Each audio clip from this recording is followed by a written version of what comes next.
é segurança alimentar? O termo é utilizado para especificar quando uma pessoa não tem acesso regular, permanente a alimentos. Alguém aqui já passou fome? Já passou fome? Não, graças a Deus nunca, nem eu e os meus pais. Teve segurança alimentar na sua vida?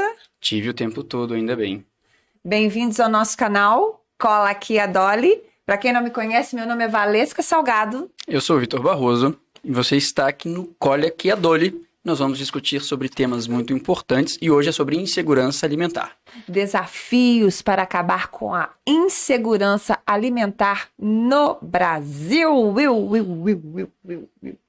Trouxemos aqui um texto motivador que denomina segurança alimentar. Não é só a falta de comida, mas também a substituição de alimentos ricos em nutrientes e vitaminas por alimentos mais baratos na tentativa de compensar o preço. Tais alimentos têm alto teor de farinhas e açúcares. Isso traz impactos para a saúde, como enfraquecimento do corpo, prejuízo no desenvolvimento físico e mental e aumento da probabilidade de doenças. Trouxe aqui também, Vitor, um panorama do que vem a ser segurança, porque a segurança alimentar, a insegurança alimentar, ela tem graus. Tem o grau leve, quando a preocupação ou incerteza se haverá alimentos em casa no dia da semana ou na semana seguinte, ou quando a qualidade dos alimentos é comprometida para manter a quantidade necessária para a família. Esse é o grau de insegurança leve. Temos o grau de insegurança moderada, que é quando os adultos passam a comer menos ou pulam refeições para garantir a alimentação dos mais novos. E a insegurança alimentar grave, quando falta alimentos entre todos os moradores, incluindo as crianças. Vejam só, as crianças. Nessa situação, a fome passa a ser uma experiência vivida no domicílio. Como que escreveríamos uma redação modelo Enem, cujo tema fosse desafios para acabar ou para amenizar a insegurança alimentar no Brasil? É interessante ainda a gente pontuar, como a gente tem feito aqui em todos os outros episódios, de que entender o tema é muito importante. Desafios. Então, existem muitos desafios. Então, a gente vai ter o candidato, na hora de produzir a tese, na hora de levantar os dois problemas que serão desenvolvidos no D1 e no D2, ele sabe que existem mais de um e ele precisa escolher entre esses muitos qual ele vai falar. Então, a gente pode sempre atrelar alguma coisa ao governo, atrelar alguma coisa à iniciativa privada, alguma ONG, alguma questão social, para que isso possa ser resolvido. E levantando o nosso último encontro, a introdução ela é demasiadamente importante, é ali que o candidato vai mostrar que ele tem conhecimento e domínio de escrever o texto dissertativo argumentativo. Vale ressaltar que eu só fiz esse questionamento do que é insegurança alimentar, porque é uma palavra, é uma expressãozinha mascarada para denominar a fome no Brasil. E o candidato pode ficar, antes de ler os textos motivadores, o candidato pode ficar com medo dessa expressão insegurança alimentar. Por isso que eu quis trazer já de cara o que vem a ser insegurança alimentar, para que o Adolly entenda que nós estamos falando de um problema social gravíssimo. Como o Enem cobra um problema. Já havíamos falado no podcast passado que o Enem sempre cobra um problema. Você já deve ir com o seu modelo pronto na cabeça. O que eu vou escrever sobre um problema que sofre uma minoria? Por exemplo, hoje no Brasil, a insegurança alimentar da forma leve já está atingindo uma parcela muito grande da população. Nós temos aqui dados, Mapa humano da fome no Brasil. 11,1% dos lares chefiados por mulheres estão enfrentando a fome. 10,7% dos lares chefiados por pessoas pretas ou pardas estão enfrentando a fome. E 14,7 milhões dos lares chefiados por pessoa com baixa escolaridade estão enfrentando a fome. Isso são dados de 2022, tá? Da Agência Brasil. Então, nos moldes Enem, E no modelo em que eu e Vitor desenvolvemos para que você chegue aos 900 mais em 40 minutos, porque você precisa fazer a sua prova de linguagens. Você não pode ficar perdendo o seu precioso tempo com a redação. Você deve levar 40 minutos e já deve ter um esqueleto pronto. Então, nós temos o nosso checklist. Nosso checklist é repertório, operador argumentativo, problematização do tema e os 2 problemas. Eu gosto sempre de colocar 2 problemas. Mesmo porque neste problema, para eu encaixar 2 problemas foi difícil, porque é sempre uma causa que reverbera numa consequência. O problema da fome no Brasil tem uma causa que reverbera em consequências. Consequências sociais, educacionais, consequências de saúde. Só que eu acho muito difícil para o candidato colocar causa e consequência numa prova.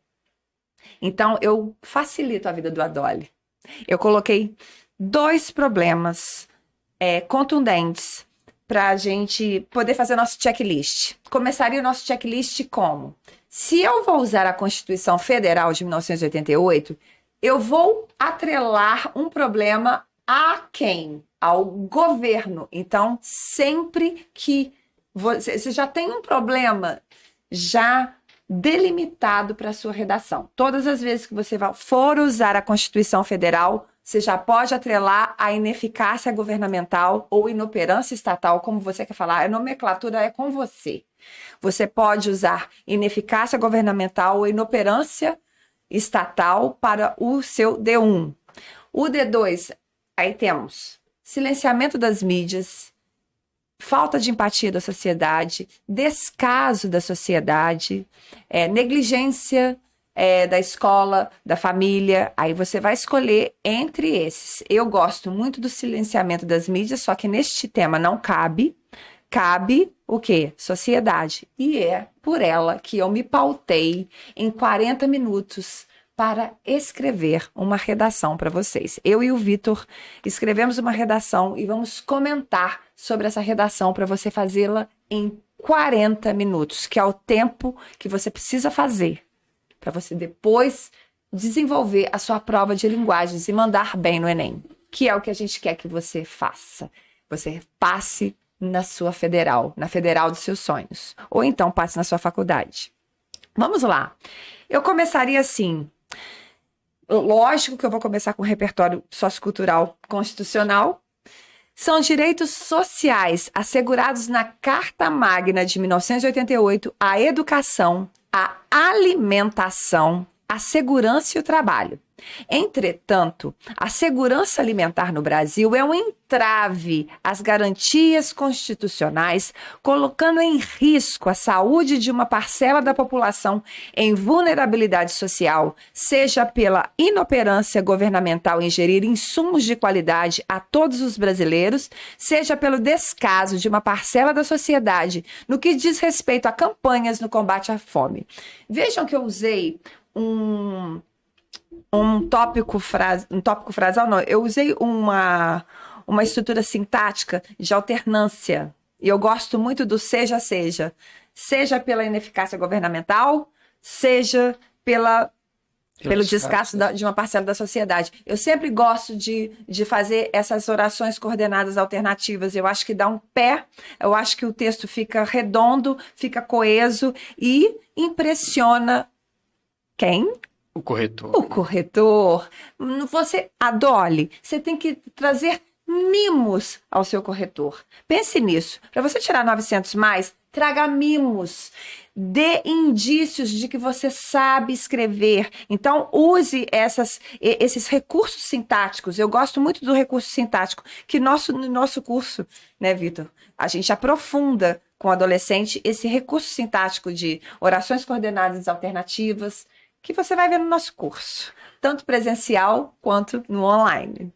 É bem interessante esse ponto do mimo, né? A gente tem que incentivar, porque o candidato ele tem que mostrar conhecimento linguístico. É assim que a competência 1 vai ser bem desenvolvida e que reverbera na competência 4, né? Sobre esses operadores argumentativos. Aí a importância, está aí a importância das orações coordenadas e subordinadas. As orações subordinadas, alunos têm historicamente uma dificuldade maior, então você tem um ponto até de construção fora da ordem sintática direta, né? Se você começa com uma adverbial e os alunos têm uma dificuldade com isso.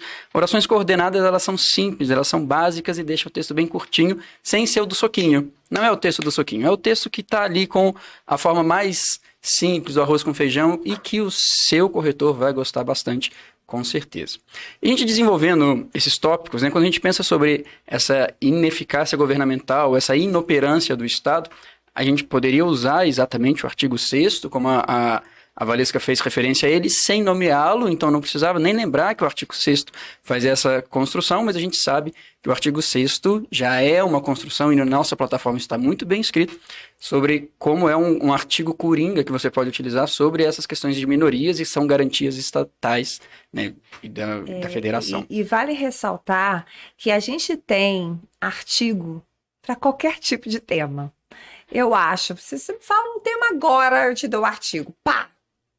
Então, é muito importante você colocar o artigo certo e que faça menção. O artigo social, ele traz aqui esse direito social. A alimentação é um direito social. Então, se você coloca alimentação, você já está tornando o quê? Produtivo o seu repertório para o tema. Você traz produtividade e sobretudo, pertinência, né? Porque você está falando de segurança alimentar. E são direitos sociais.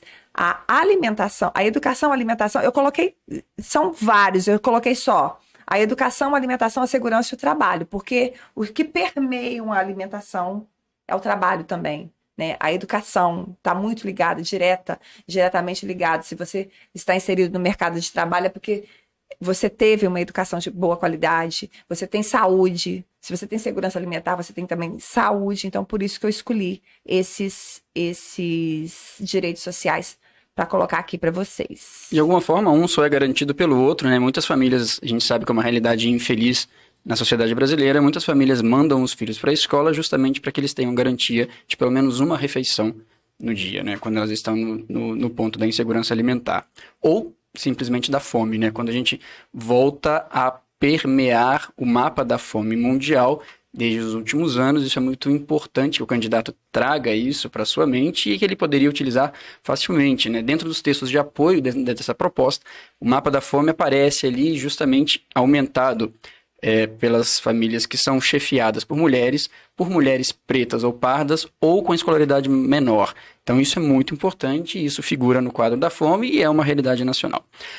No desenvolvimento, né, então, nesse sentido do que estava sendo dito dentro da sua introdução, além do repertório constitucional, daria para a gente falar sobre o quadro Os Retirantes do Cândido Portinari, ou simplesmente do Portinari. Todo mundo conhece esse quadro, com certeza, daquelas figuras esqueléticas e com uma mãe com um filho no colo, como que ela é chocante toda essa construção, né, pictográfica, aquilo fica gravado. Qualquer um que tenha visto aquele quadro, não precisa ser presencialmente, mas tenha visto a imagem, seja num livro, seja na internet, ficou bastante forte essa imagem. Então daria para a gente falar sobre essa construção e que essa realidade não mais figurasse entre as cenas do brasileiro, mas infelizmente a gente sabe. Então a gente já conseguia falar isso ligando até o próprio artigo 6º. Eu falaria também do filme O Poço. O filme O Poço daria para a gente levantar muito bem, né? Ele foi lançado em 2019 e ele fez um sucesso muito grande. E justamente sobre essa metáfora, sobre as classes mais altas ou quem está no andar mais alto, que tem direito e o acesso a uma maior gama de possibilidades na alimentação, e quem está lá embaixo sofre, sempre vai pegar os restos e o que não foi comido. Aí a gente lembra com certeza das famílias que viviam dos lixões ou mesmo dos aterros sanitários ou de qualquer outra construção que permeie essa realidade que infelizmente também é brasileira. E aí eu entro em duas que são da minha área, que são figurinhas carimbadas, e para quem tenha acesso à nossa plataforma digital, com certeza viu falando sobre a Carolina Maria de Jesus com Quarto de Despejo, e Vidas Secas do Graciliano Ramos, que a gente fala também lá na plataforma, que são ícones literários que representam muito bem essa construção da fome. A Carolina Maria de Jesus, ela trata, né, a questão da alimentação sobre a perspectiva de alguém que viveu do lixão durante muito tempo na cidade de São Paulo, e ela tem frases curtas que são de bastante impacto, que fariam com que o candidato atingisse muito bem a possibilidade dele ampla de discutir esse tema pela uma mulher que tem baixa escolaridade, que é preta e que vivia do lixão. Tem uma frase dela que é muito marcante, que se encaixa muito bem na realidade nacional atual, que é o maior espetáculo do pobre na atualidade é comer. E ela se encaixa muito bem, né? Porque imagina que naquela época ela falava sobre isso e a gente está agora, no século XXI, falando sobre isso de novo e trazendo essa realidade de novo como esse problema social e possível tema para o Enem. Tem uma outra frase que eu gosto bastante, que ela diz: eu que antes de comer vi o céu, as árvores, as aves, tudo amarelo, depois que comi, tudo normalizou-se aos meus olhos. A mudança de cor, não sobre a mudança de cor, simplesmente por uma questão fisiológica, né? Mas como o mundo se porta aos olhos de quem passa fome.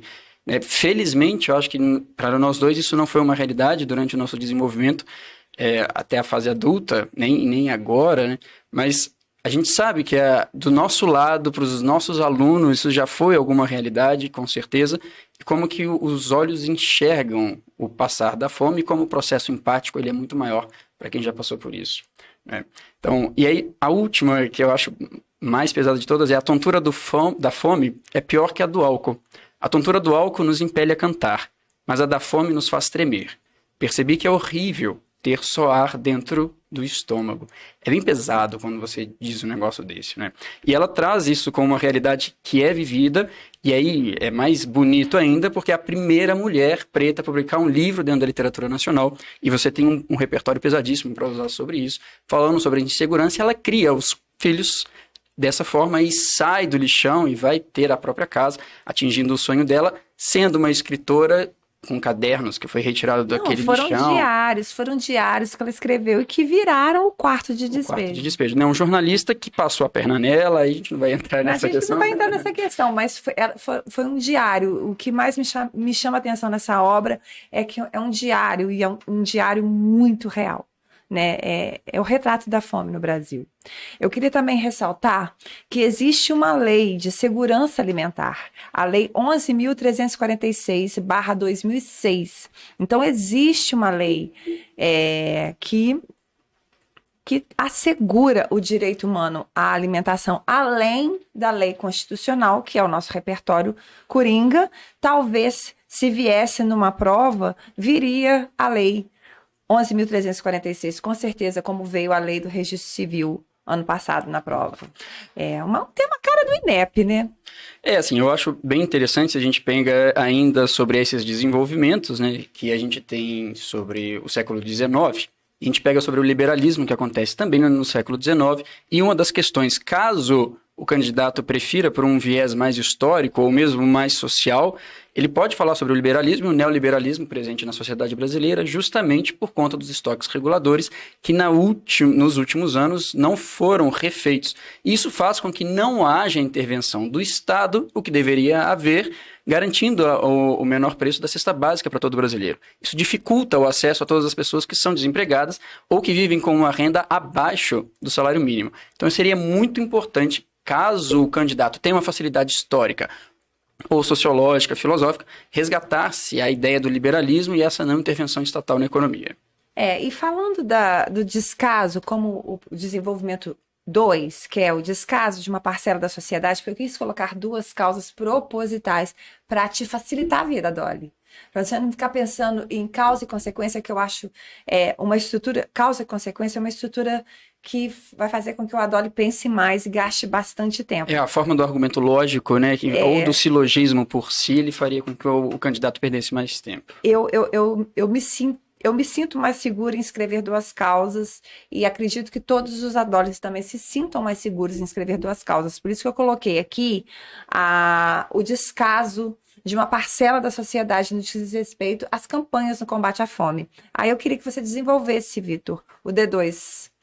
No D2 a gente poderia usar, né, nesse ponto, já que existe um descaso da sociedade, o Vidas Secas você consegue atrelar muito bem, porque existe essa relação de poder, né, entre quem é alfabetizado e quem não é alfabetizado, e obviamente existe a conexão, a analogia com quem não é alfabetizado, com o mercado de trabalho que não acaba absorvendo essa mão de obra, né?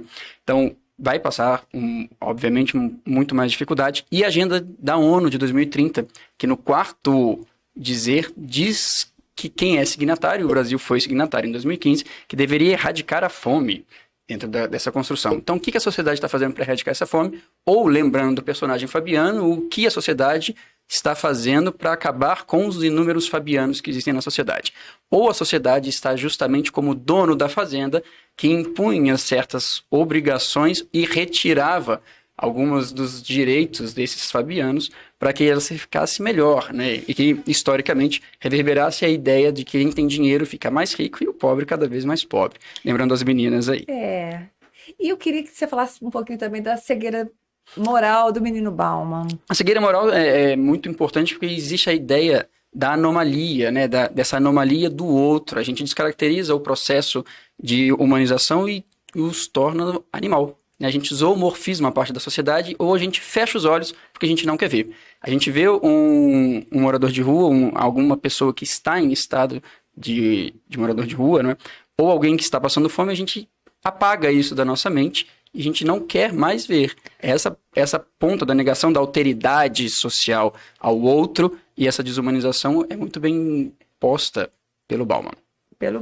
E outra, a gente acha que pobre só passa fome no Natal. Isso tem que ser desconstruído na cabeça da sociedade brasileira com urgência. Pobre passa fome só no Natal. Aí no Natal as comidas até estragam na geladeira do pobre. Se é que eles têm geladeira, né? É o ponto de que, e aí eu insisto em isso, eu falei já vários pontos, é uma questão moral dentro da sociedade brasileira. Quem tem dinheiro prefere ajudar a permitir que o outro tenha a mesma possibilidade que ele tem. Então a gente esquece sobre as outras possibilidades que as pessoas estão passando durante o ano. E aí, em todos os outros pontos, né, que a nossa solidariedade ela é seletiva. O nosso nacionalismo não é só o nosso nacionalismo que é seletivo. A nossa solidariedade, a nossa empatia também ela é seletiva. E é nossa no ponto da sociedade brasileira, né? No Natal as pessoas têm essa justificativa que o coração está mais aberto, então eles vão ajudar mais as pessoas. Mas durante o ano eles também estão passando fome.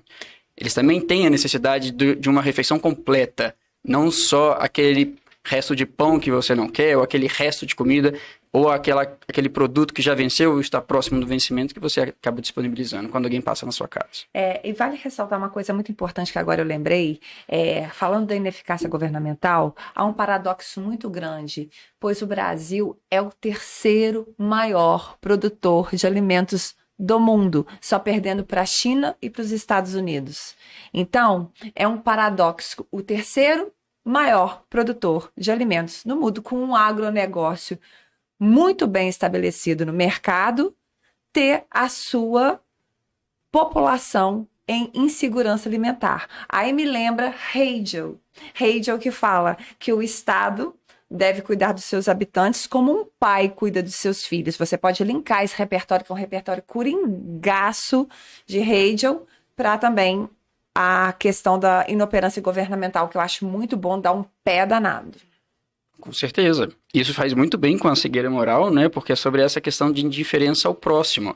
E aí a gente consegue ainda ligar mais ainda com essa questão do liberalismo, do neoliberalismo, justamente porque se é um país que está produzindo todos esses excessos, esses superávites de carne, de grãos, mas por que isso não chega à mesa dessas pessoas? Por conta de uma inviabilidade comercial. E se investe muito no agronegócio, mas na agricultura familiar se investe muito pouco. Se investe muito pouco, ela não é subsidiada, ela deveria ser subsidiada. Olha aí a proposta de solução já começando, né? Já fiz, inclusive. A agricultura familiar garante, por exemplo, que as escolas públicas, né, elas recebam todos esses vegetais, esses legumes, e é ela quem garante a segurança familiar dentro da educação. E dentro dessas hortas coletivas, dentro desses pomares coletivos, que ajudam as pessoas que estão em estado de insegurança pública. Insegurança alimentar. Olha na pandemia como essas hortas e esses pomares coletivos foram utilizados pelas pessoas de periferia, pelas ONGs, que estavam justamente para complementar ou para dar alimento para as pessoas que viviam nesse estado. Perfeito. Então, ó, já temos aqui repertório para inoperância governamental, você pode citar rede ou você pode citar cegueira moral. No caso também da falta de descaso de uma parcela da sociedade, a gente pode citar Carolina de Jesus. Carolina Maria de Jesus. Carolina de Jesus, pode citar Bauman também, pode citar a questão de vidas secas, da fome. E, enfim, agora eu vou partir para a nossa proposta de intervenção. Aqui eu queria delimitar o tópico frasal que eu queria que o Adolli colocasse para ficar, para você dar aquele mimo gostoso ao seu corretor. Vamos falar só de mimos de corretor agora. O corretor gosta muito de operador argumentativo, ele gosta muito dos elementos coesivos dentro do texto e evidenciar as palavras-chave do tema a todo parágrafo. Você deve mencionar as palavras-chave do tema, Dolly, não se esqueça disso. Se estamos falando de segurança alimentar, você pode, em todo parágrafo, repetir alguma expressão que remeta à segurança alimentar ou à falta dela, ou seja, à insegurança alimentar. Então, eu colocaria assim: fica evidente, portanto, notem aqui que eu não coloquei o operador argumentativo no princípio da frase. Você não precisa colocar isso. Isso te traz uma certa autoria, um certo domínio da norma padrão da língua portuguesa. Então, eu coloquei: fica evidente, vírgula, portanto, vírgula, que as dificuldades na garantia da insegurança alimentar para toda a população constituem-se como um impeditivo ao progresso do corpo social nacional, para não repetir sociedade.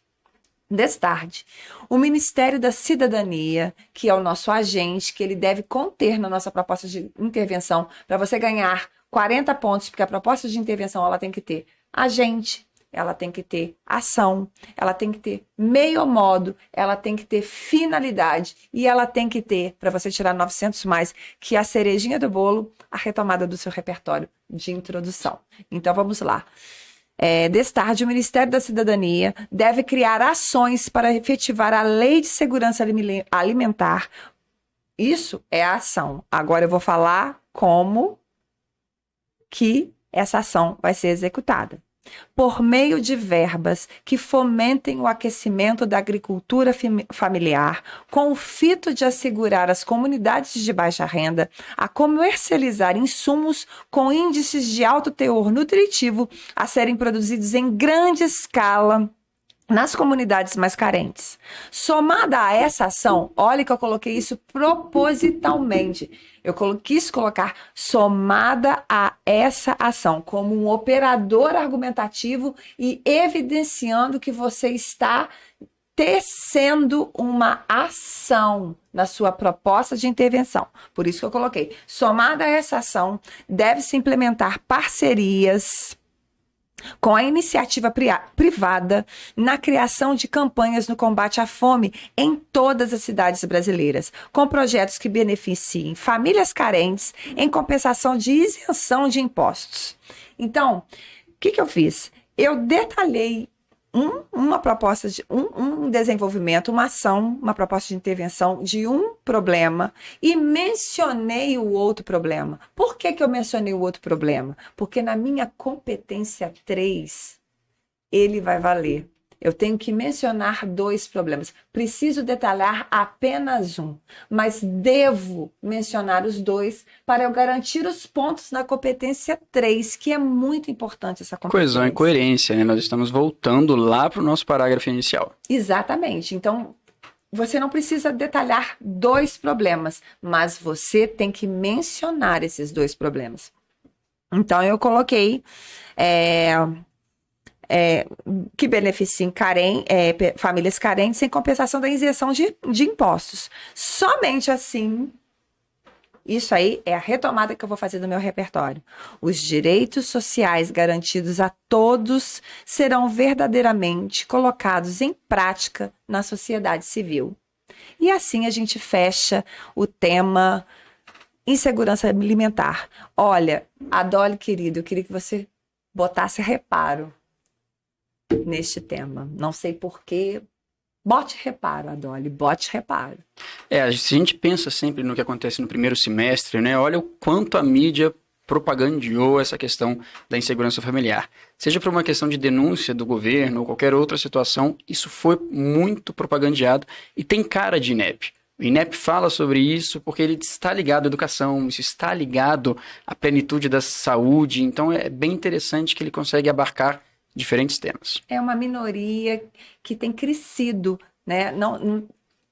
De repente ela nem é mais minoria, está virando uma maioria. Subiu para quase 20% das pessoas em estado de insegurança alimentar leve, moderada ou grave. E isso é um problema, é uma problemática muito, muito cara do INEP, eu acho. Muito cara do INEP. Tem um ponto que e atinge todo mundo, né? Isso não é um problema das grandes cidades. Isso é um problema de todo o país. Então é bem interessante isso, que a gente já comentou também, né? Não é somente problemas das grandes centros urbanos, das grandes cidades que podem cair. A gente tem um problema que afete todo o país. Isso afeta todo o país. Eu acho... Olha, não sei, hein, Vitor? Não quero nem falar muito. Não quero nem falar muito. Não quero nem falar muito em aposta. Porque depois, não é? A gente fica aí com o cara rolando. Mas, bote reparo nesse tema, Dolly. Cola aqui a Dolly. Bote reparo nesse tema. Ative o sininho, a notificação. Compartilha para geral esse vídeo. Chame mais a Dolly para que a gente fique conhecido e para que você aprenda. Até o próximo. Até o próximo. Beijo.